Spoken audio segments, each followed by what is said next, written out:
Shalom Bapak Ibu dan saudara-saudari yang terkasih dalam Yesus Kristus. Kita bertemu kembali. Untuk itu mari kita berdoa. Damai sejahtera Allah yang melampaui segala akal akan memelihara hati dan pikiranmu dalam Kristus Yesus Tuhan kita. Amin. Saudaraku yang terkasih, firman Tuhan pada hari ini tertulis di dalam 1 Petrus pasal 1 ayat 23. Saya akan bacakan untuk kita. Demikian firman Tuhan. Karena kamu telah dilahirkan kembali bukan dari benih yang fana, tetapi dari benih yang tidak fana oleh firman Allah, yang hidup dan yang kekal.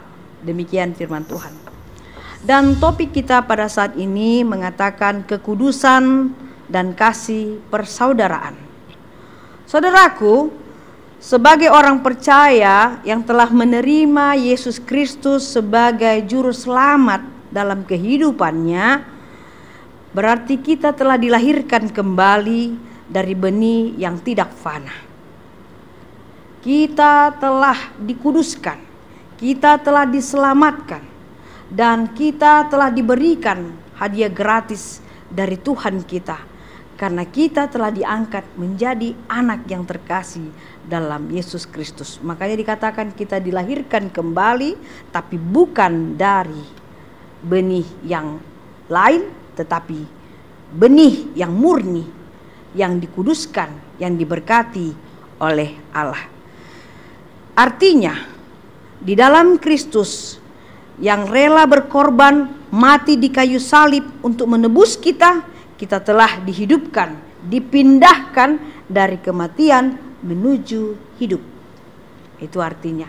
Jadi bahwa dalam kehidupan kita ini bukan diri kita sendiri lagi, tetapi Tuhan, Roh Allah ada bersama-sama dengan kita. Untuk itu Tuhan katakan bahwa ketika engkau telah dilahirkan kembali, diberikan the second life, ya, kehidupan kedua, berarti kita harus menjadi manusia yang memiliki makna, menjadi anak-anak Tuhan, dan kita akan menjaga diri kita, tubuh kita dari hal-hal yang fana, ya, hal-hal yang sia-sia, dan kita hidup dalam terang Tuhan. Ada konsekuensi yang harus dilakukan sebagai manusia baru, manusia yang dilahirkan kembali di dalam kekudusan Tuhan tadi, yaitu orang-orang yang menjadi anak Allah, yang dikuduskan oleh Allah tersebut harus hidup di dalam kasih persaudaraan karena imannya kepada Yesus Kristus. Dia harus membuat ruang lingkupnya dengan hubungannya secara vertikal itu baik dan benar di hadapan Allah. Tetapi satu hal Tuhan mengatakan, jika engkau mengasihi aku, kau sudah hidup di dalam aku, engkau harus membangun relasimu dengan saudaramu, dengan sesamamu manusia. Engkau harus mengasihi saudaramu. Jadi hubungan itu tidak bisa stop hanya ketika kita katakan aku percaya kepada Allah, aku percaya kepada Yesus, aku percaya kepada Roh Kudus, lalu kita diberikan kelahiran kembali, yaitu kita menjadi manusia baru. Tetapi konsekuensi yang diinginkan Allah adalah engkau harus membangun relasimu juga dengan sesamamu manusia. Kita harus membangun relasi kita yang baik dan benar dengan sesama kita manusia. Hanya dalam kebersamaan dengan Kristus maka kita mampu melakukannya. Jadi ada orang mengatakan dia mengasihi Tuhan Yesus, ya, tapi dia kurang mampu mengasihi sesamanya. Itu tidak baik.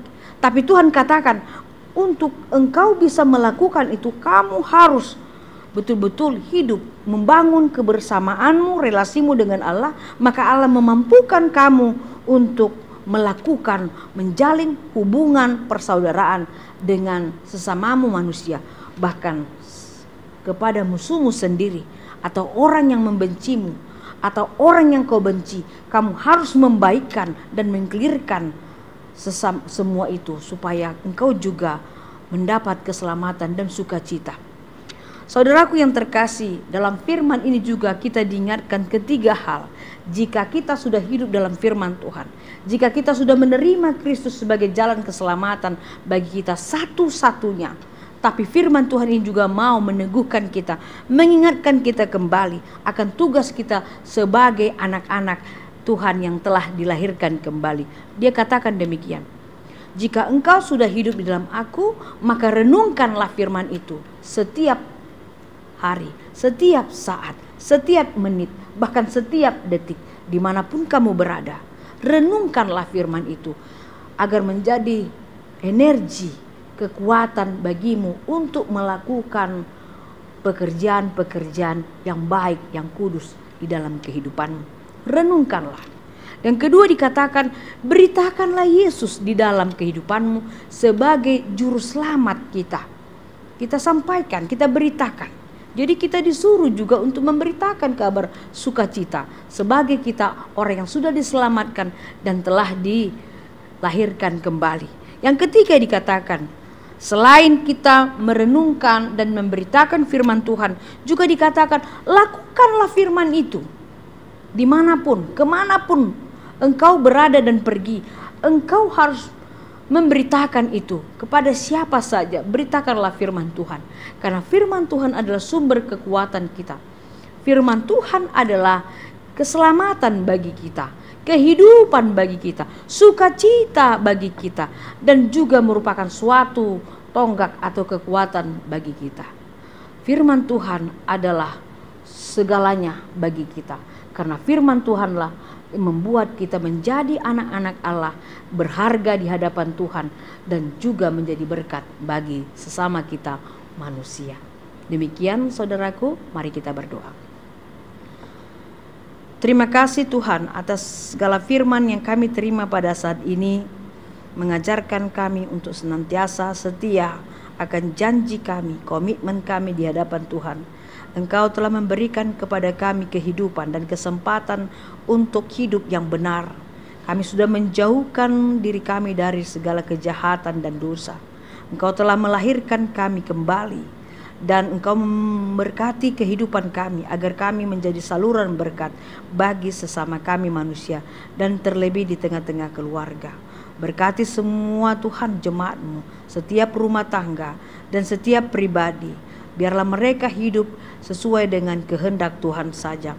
Dan segala pergumulan dalam setiap jemaat-Mu juga Engkau pulihkan, Engkau selamatkan. Bagi yang sakit, yang berbeban berat, Engkau akan hiburkan mereka, Engkau akan kuatkan mereka. Akhirnya mereka memperoleh kesembuhan dan kekuatan yang dari Tuhan saja. Begitu juga Tuhan, kami ingin berdoa buat bangsa dan negara kami. Dan semua Tuhan, dunia ini kami serahkan ke tangan-Mu, supaya Engkau selalu menjaga kami, memberikan kehidupan yang penuh arti, agar kami sebagai manusia tetap konsisten di dalam keselamatan yang Engkau berikan. Terima kasih Tuhan, terpujilah nama-Mu sekarang sampai selama-lamanya. Amin. Kasih setia dari Tuhan Yesus, berkat dari Allah Bapa, persekutuan dari Roh Kudus kiranya memberkati kamu sekalian. Amin. Demikian Bapak Ibu, ingat selalu tersenyum, jaga prokes, Tuhan akan memberkati kita.